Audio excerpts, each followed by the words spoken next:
I think this is a good afternoon.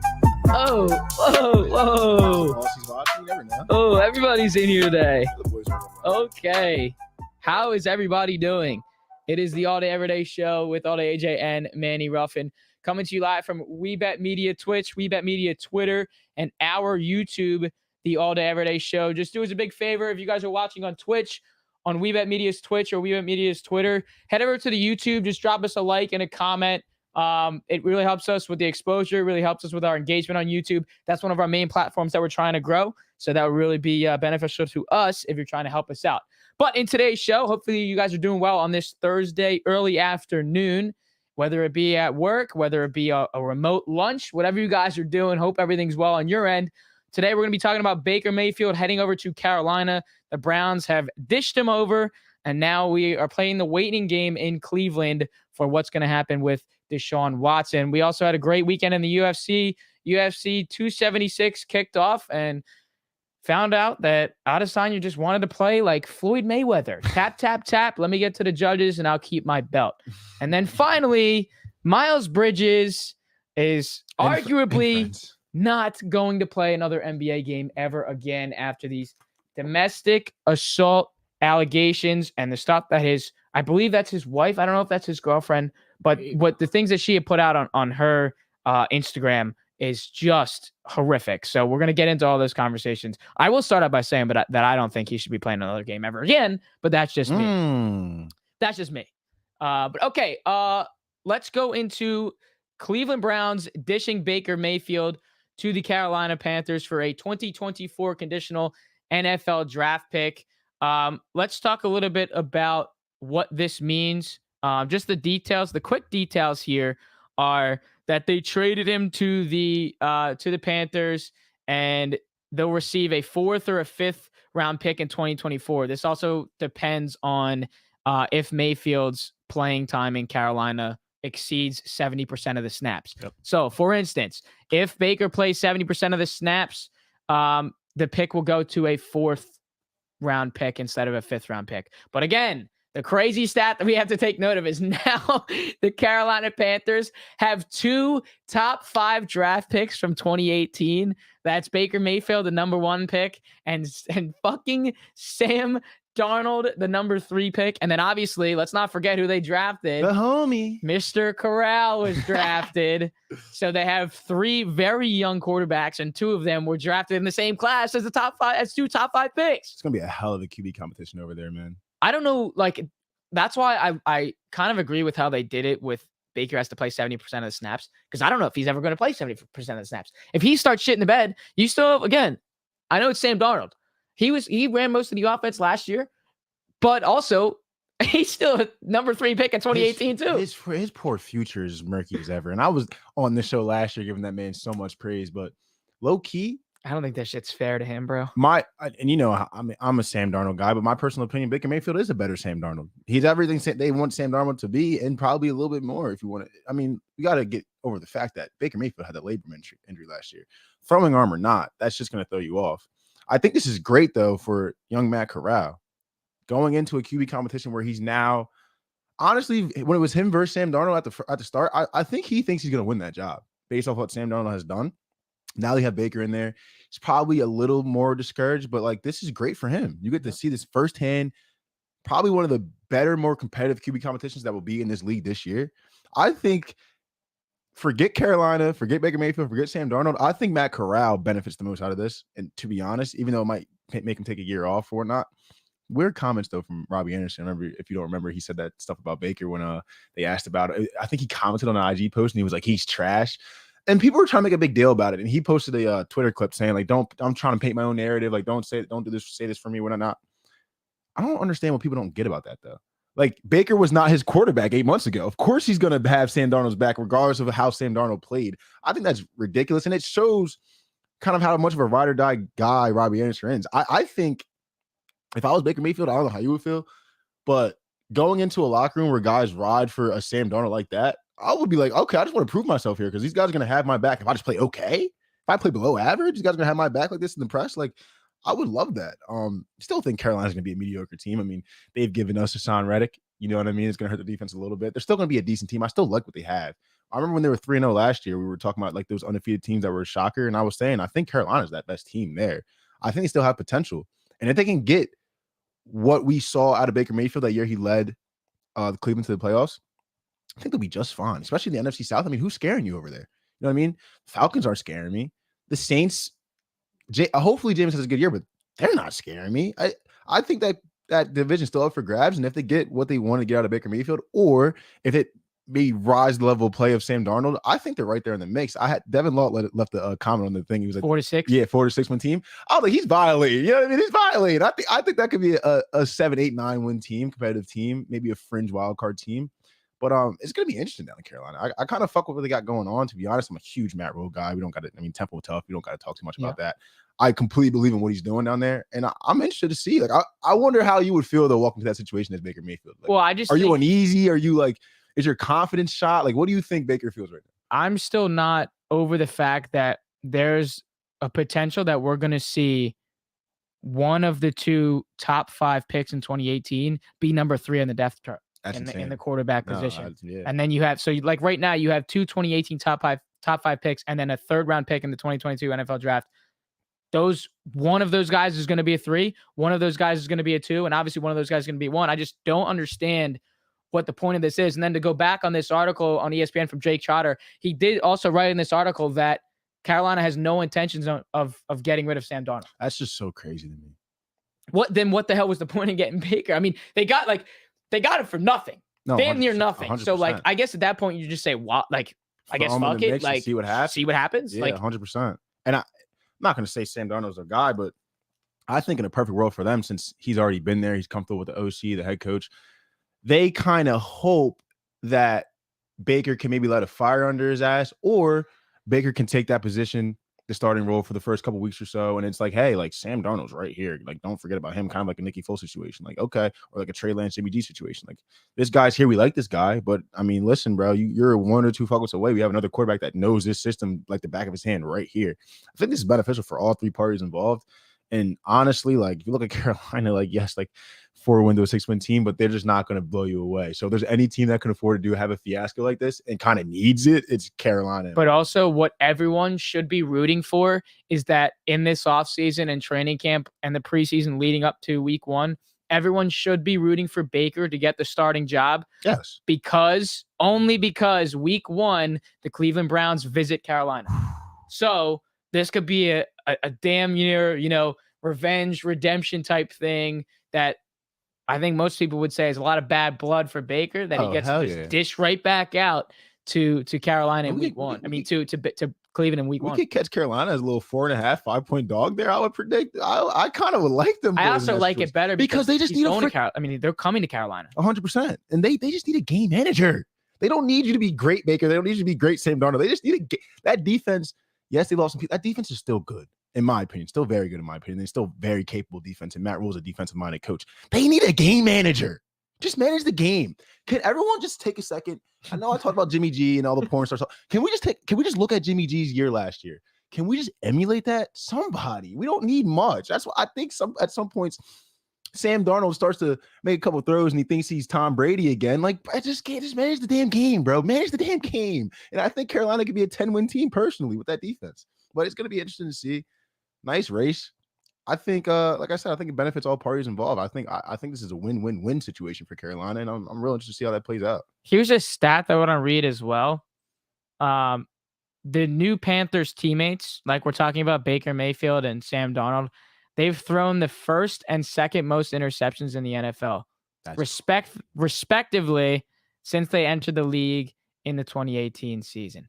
Now, for numbers, Baker Mayfield is at 56 and Sam Darnold's at 52. Kyle goes, Jimmy G's a notch above the game manager. Hey, Kyle, what's up? Hey, Jimmy G did prove himself, though. In this last couple years of this run, Jimmy G has proven he's a little bit more of a game manager. Alex Smith is a good example as well. But you get the analogy I was trying to make. You don't got to be special, bro. Baker, Sam, even Matty C, if he wants to step up to the plate and do his thing, you don't got to be special. Well, he's a San Fran guy. That's why he's saying that. Oh, my fault, G. My fault, G. I ain't mean to do y'all like that. You know what I mean? My fault. But no, seriously, like if we're looking at numbers here, they just got, and again, this Jake Trotter did a great job with this article. Gotta give the shout outs here. Facts. And Jake, you want to come talk every, you know what I mean? 56 and 52 is Baker and Sam Darnold. that lead that top interceptions since 2018. Jesus. And Jared Goff is under that at 49. So just top 3.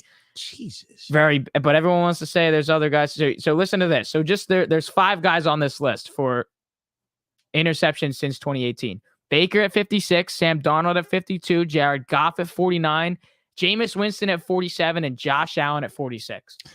That's crazy. It's a crazy list. Because all the hate that Jameis Winston gets about not taking care of the ball, after the last couple of years, Jared Goff has gotten his heat, but you don't hear nearly as much about Baker and Jared Goff turning the ball over as much as you hear about Jameis Winston. Just a little. Can we also talk about this though? With this trade, the Panthers Super Bowl odds went from 125-1 to 101. Why the hell would they go down with Baker, bro? That seems right to me. You said they went the odds went down so instead of 125-1 and went to 100-1. So little bit more likely that. Yeah, you got it. They assumed Baker's gonna win that spot, which I feel like that's too maybe that's just me, but I feel like that's a little bit too drastic in terms of I don't think it should have gone down that far. That's a very disrespectful comment to Baker is what I'm doing right now. You feel like it should be a little shorter? Yeah, I feel like maybe maybe 115. Oh, okay. 110-1. I think that's a little bit too much, right? I think we're giving a little bit too much credit to Baker. I see what you're saying. As we just stated that he's got 56 interceptions. To me, Baker Mayfield is proven. In my opinion, through 47 in 1 year. Baker's proven to me. He's had that labor injury last year. Yes. He's shown he can lead a team full of different personalities too to the playoffs and do his thing in a tough division as well. I think because of his last year, Baker's been a little disrespected. I don't think he's great. I don't think he's a great quarterback. I was a little too high on the Baker train. We had the Josh Allen Baker Mayfield debate, a little too high on him. But I do think, like the boy Kyle said, just step above a game manager to me. He can make you some plays, he can roll out the pocket, do some things, actually things that most quarterbacks can't do. But he's not. We talk about how you need a guy to win Super Bowl. He's not really a guy. He can be, but he's like that step above a game manager in a situation like Carolina where they have a great defense. I think this is a clean slate. And I'm not speaking for Baker Mayfield here in any means, but he along with everybody else in the NFL world knew that the Browns had given up on him. So I think he just wanted to get the hell out of there. Absolutely. So, and you get a clean slate. It's something obviously completely different with what you're walking into. And you still have to have that competitive mindset because you're still going to have to compete with 2 other young quarterbacks that haven't been in this league that long, especially Corral that hasn't been here for even a season yet. I hope Baker doesn't go through a little Carson Wentz situation where he comes out and he's pretty good and they go into the playoffs and then all his mistakes. They have this 3-game run at the end of the season where we got to win 2 out of 3, make the playoffs, and he just goes back to base Baker and it's the slander comes back out because I feel bad for good old Carson. And it sounds like Baker's in a similar situation. So I just want to see my boys flirt. You also can create the argument too that if Baker doesn't have it 1 week, let's try Sam the next one. Exactly. If Sam doesn't have it this week, let's try Corral the next one. Fuck the week, first quarter. Yeah, true. Even mid-game, you're right. Okay, bro, because Sam knows that playbook is the back of his hand still. So Baker, you got 2 picks and a half. Sit that ass down, boy. We're going to go Sam right now. Sam, you tripping? Yo, Maddie C, what you doing? What you want to say? What those some balls? I still think it's so insane, though, for Sam Darnold. The shit that he went through with the Jets. He came here. There was videos that all these guys were doing on his new place in Carolina. He was the new guy in Carolina. He finally was going to get to actually have the trust and the belief that he was the number 1 guy. 3-0. Literally, we're here now where he has to go compete again. I think it's more people are going to drag this on and say, how do you think Baker feels in this instance? How do you think Baker does this? How's he going to go through this as a game manager, this, that, and the other? I think we got to, push this over to the side of Sam Darnold. I thought this was my team. I came here because this was my team. And now I might lose it. To be honest, a lot of Sammy D's struggles last year is because CMC had that hamstring injury. If CMC was off to a really good start, doing this thing, the 3-0, pulls that hamstring on Thursday Night Football, if that doesn't happen, Carolina's probably a fringe playoff team, and Sam Darnold was probably still doing the things he was doing while Christian McCaffrey was there, just managing the game, not turning it over too much, finding Robbie Anderson in the deep route. I think CMC's health is huge, and I think either of those guys can flourish, honestly. With that defense, with CMC there, I don't know. I'm looking forward to this heavily, to be honest. Yeah, and Kyle. And how could you not root for Baker? Exactly. Yeah. Always had his back against the wall. College, transferred, you know what I mean? Underdog type guy, talks his shit. How can you not love somebody that talks their shit? I don't know. I'm a big Baker guy. Only problem I had with him was just hold off on the State Farm commercials talking about this is my house and we haven't really, yet. Now we're getting shipped out of there. Oh no, we can go back to this. we can go back to it. We said it. Don't do ours. Don't Baker's say this house. is my house, and then you're the guy that you're the first one that they're ready to kick out of your house. Sorry, Baker. I don't know if Daddy was home in that situation. No, well, he was supposed to be the one man in the house, and I guess not. But again, see, we can go back to the last point: is that Baker can be a man of a new house. Yep. I would just be eager to see if he does the same shit in that house with those State Farm commercials. That'd be pretty funny too. Yeah, you know what I New mean? stadium, new. Not same me. I'm doing the same commercials, but in a new stadium. Okay, over to UFC 276. Sure. We were watching this together, by the way. Yes, sure. Why don't you take it through?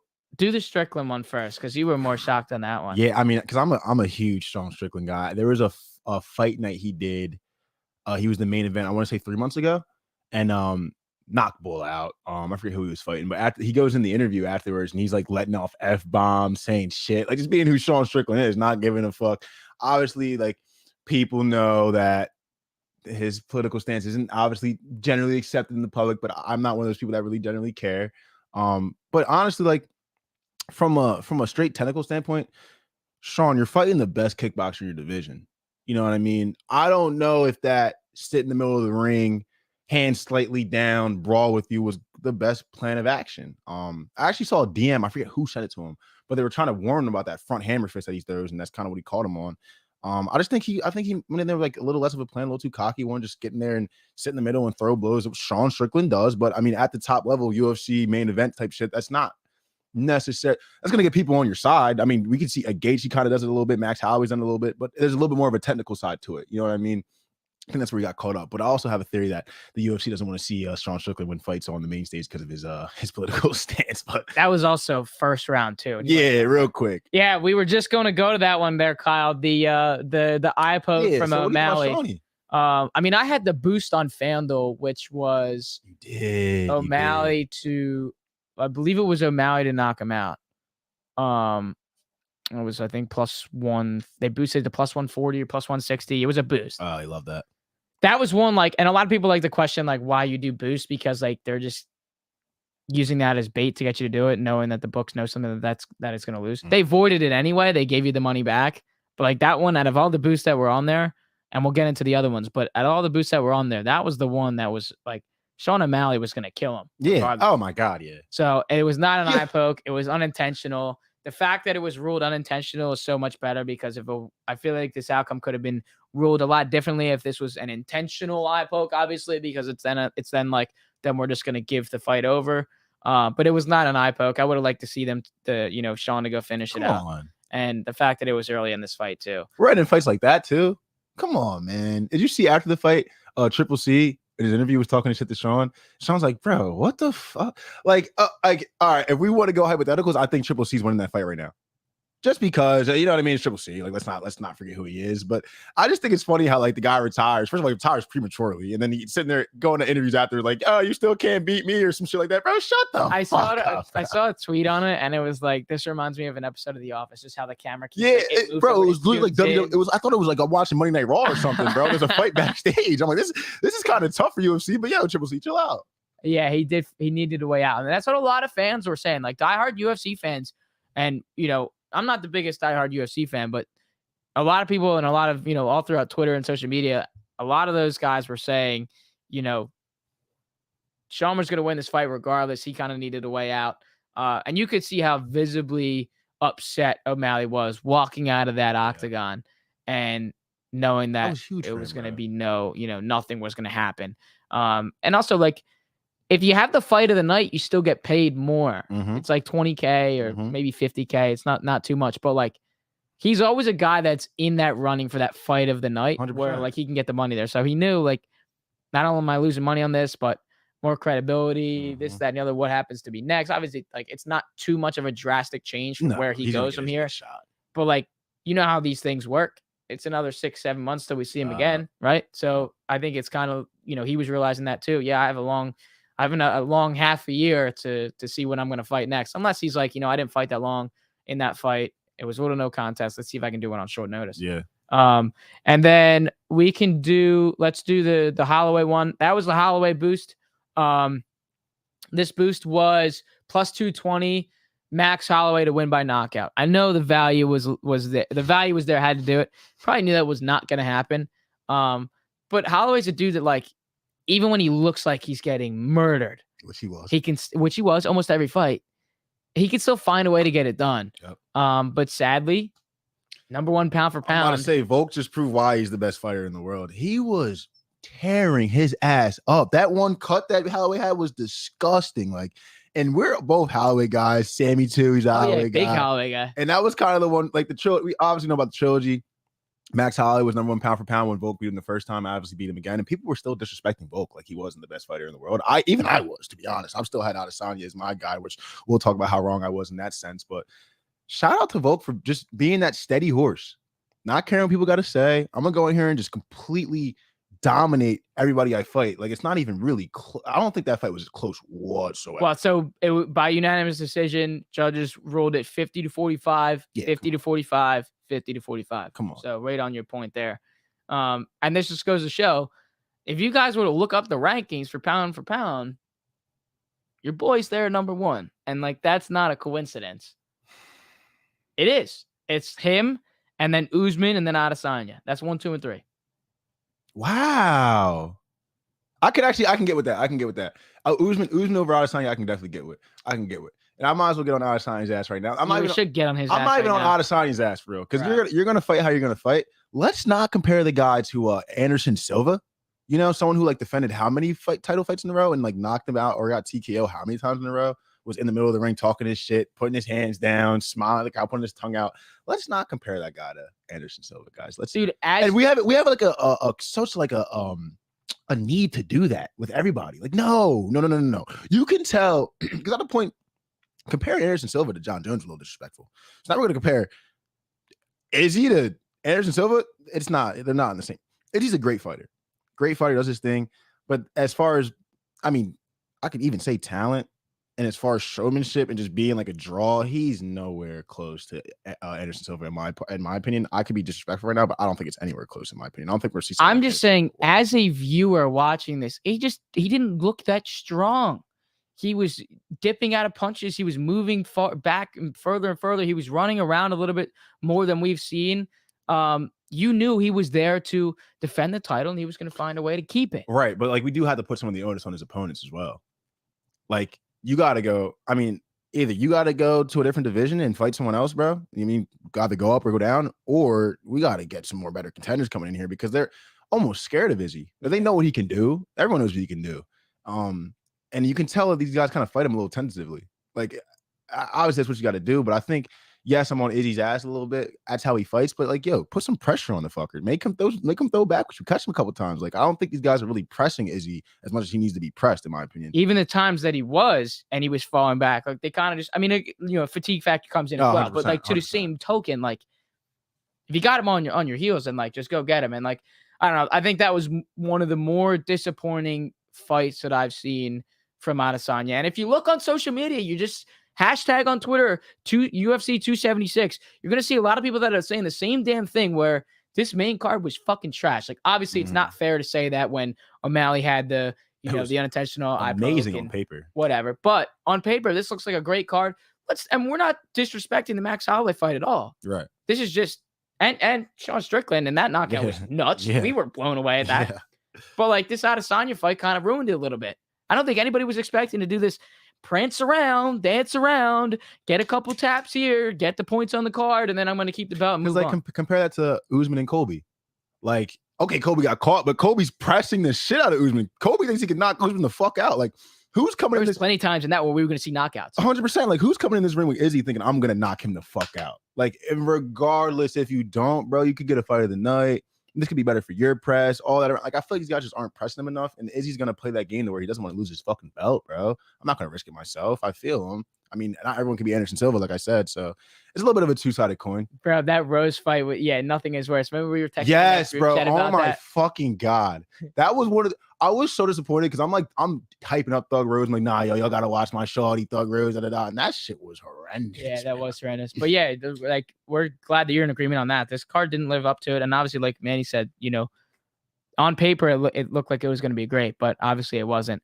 And then can't wait for my guy McGregor to come back. Yeah, same with us. You think? Everybody's McGregor fans. I don't know if it's actually going to happen, but would be exciting if we get at least one more to see. It's funny too because I love McGregor just for his mentality strictly. Like I'm not like the biggest McGregor. Like I'm gonna hold up the Irish flag guy. Yeah, same. But I'm like I just he's fun to watch. I can appreciate the fucker 100%, bro. And almost I gained my McGregor respect when he went and fought Floyd in the ring.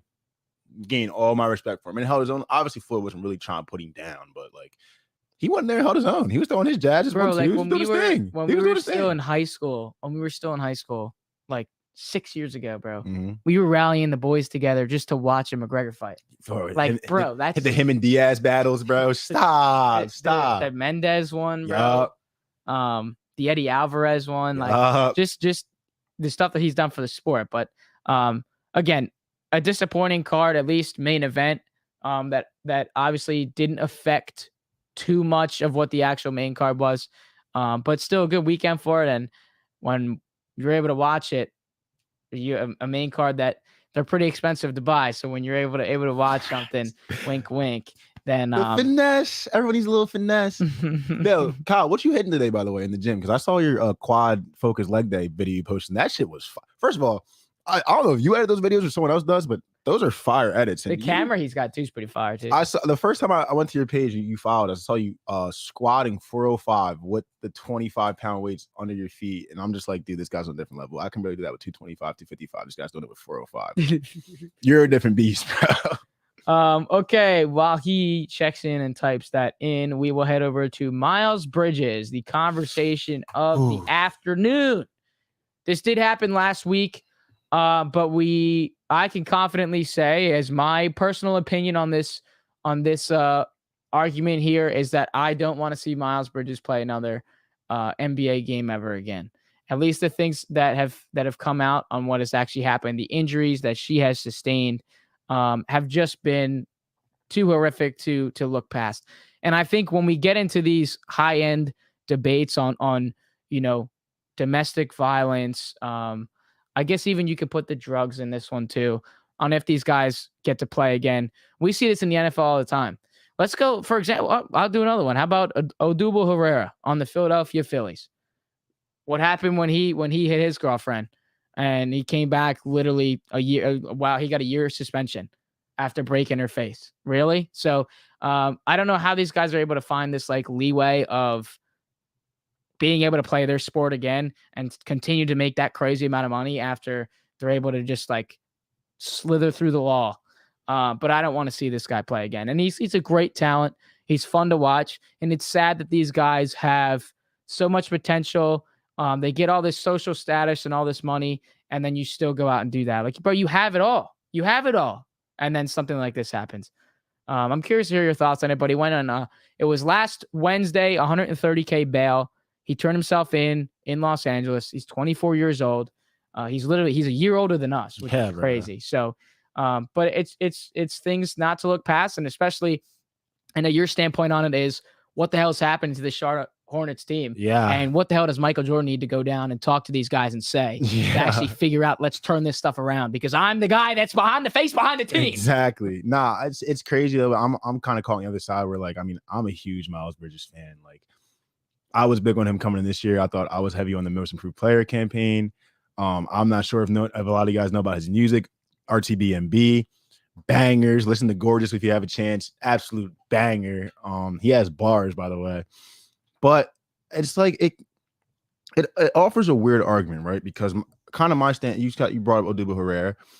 This isn't domestic violence, but you can bring up someone like Michael Vick, Miles Bridges as well. Like, do these guys really not deserve to work again? If you have the means to bail yourself out, if you have the means to fight it, if you have the means to get an appeal, say you take somebody at Verizon, top rep over there. He might not work at Verizon again. Like, Miles Bridges might not pay for the Hornets again, but should that guy never be able to get a role? Is he not qualified for that role? If he needs to clean up his act, you know what I mean? So it's like, one mistake when you're 24 should allow you not to have to work again. I think, to me, that's a little extreme.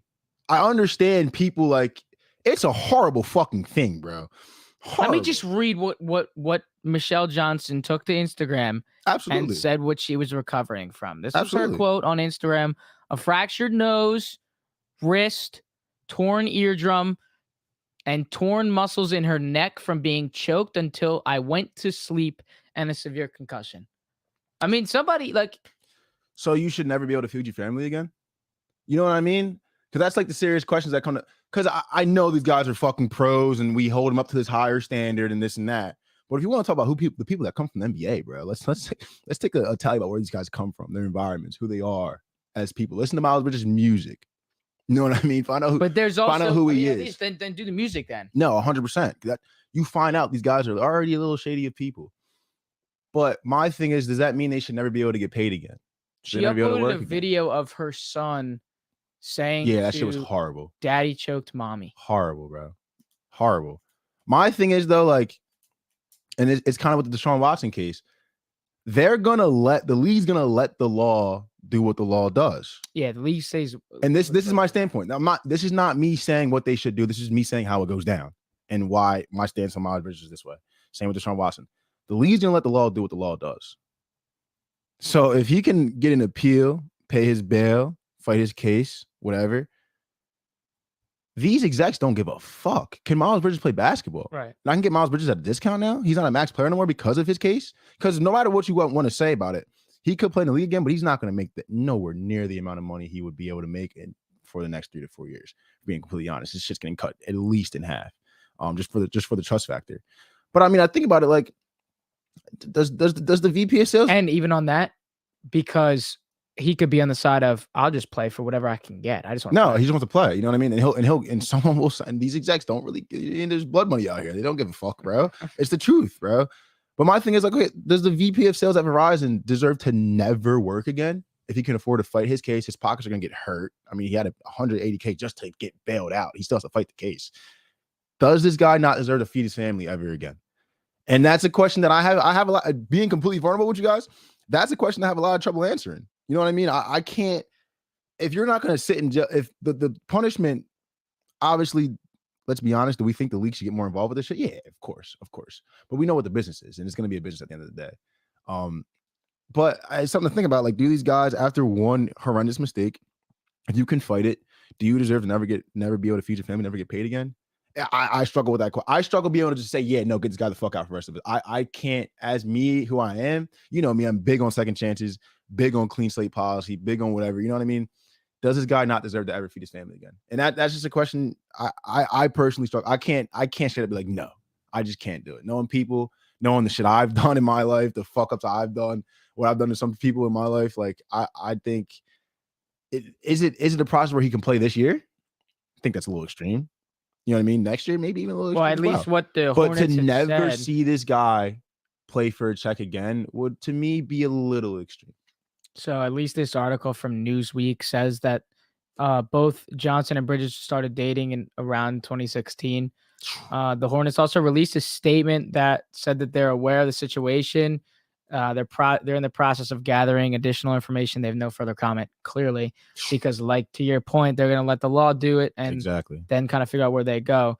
The medical report did say, again, from this article from Newsweek, that it was assault by strangulation, brain concussion, closed fracture of the nasal bone, contusion of rib, multiple bruises, and the strain of a neck muscle. Like, this ain't just one. This is not just one like slap. This isn't one push. Like, you really beat her up, bro. Yeah, like, you really beat her at. That's out of pocket. You know what I mean? And it's not. And my stance is not me saying this shit's like okay. Yeah, 100%. My stance is just saying how the lay of the land has gone for the last 20 years. And like, if you study any domestic violence case from any player that's professional of any sport, it's just how it goes. And also the fact that your kids saw that happen.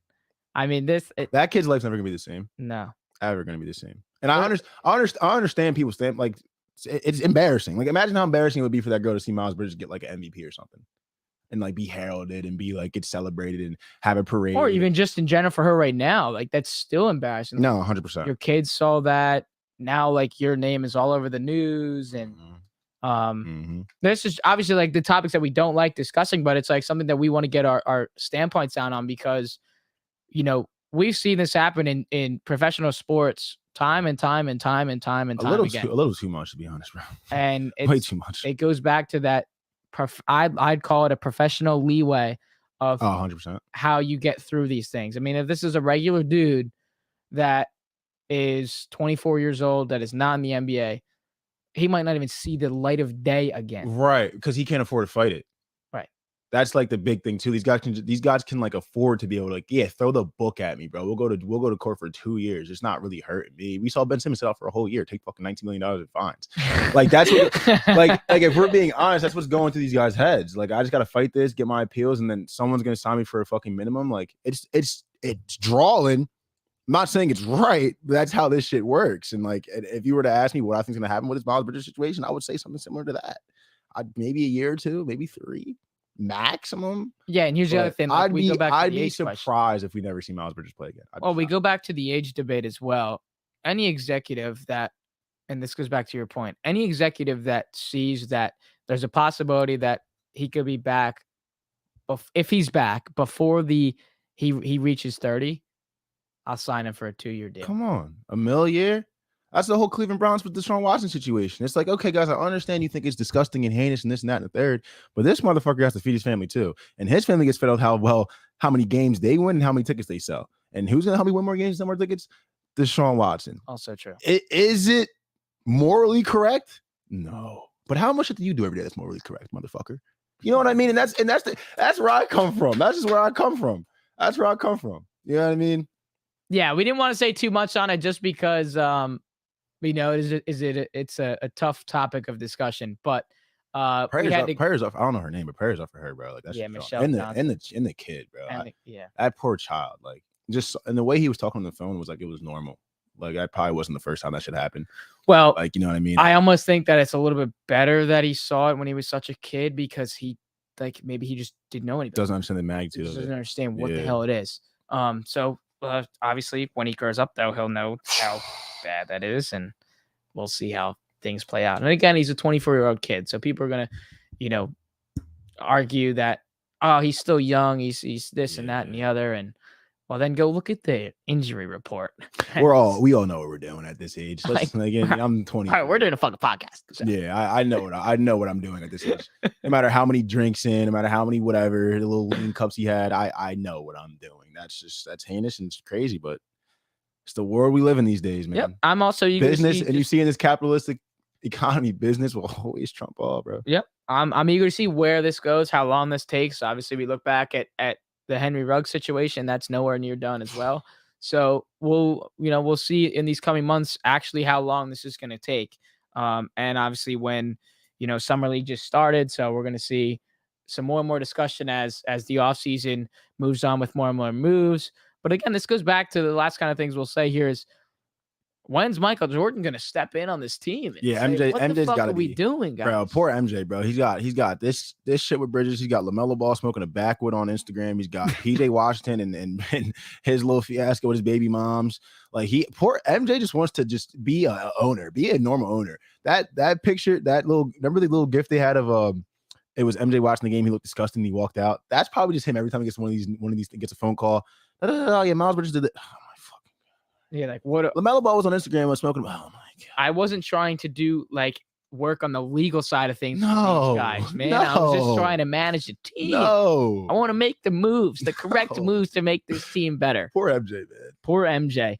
That's our show today, guys. Live on WeBet Media Twitch, WeBet Media Twitter, and our YouTube, the All Day Everyday Show. If you guys were watching on YouTube, we do appreciate that. Drop a like and a subscribe, and if you want to comment. Obviously, we saw some comments here from Kyle. It gives us great exposure and the algorithm on YouTube. We're really trying to grow on that platform, and we do appreciate every single one of you. And we comment back to you guys on every single YouTube comment. So if you guys were watching any other of our videos on YouTube, comment anything you guys want to say, and we do respond to every single comment on that platform just to give the growth on there for us as well. You can follow us on our Twitter page at 8080 Podcast, our Instagram at 8080 Pod, and our TikTok, which is the name of the show, the All Day Everyday Show. We've been making some money moves in the recent couple days and early coming weeks of July. So I hope you're sticking around and seeing how far we can get this thing to go. You've been listening and watching to the All Day Everyday Show with All Day AJ and that man, Manny Ruffin. My name is Alex Jacobs, but you can call me All Day AJ. We will see you guys next Thursday morning, maybe early afternoon. Have a great rest of your weekend and your week. Hit your bets. Stay well. Be well. See you guys in a week. Love you guys.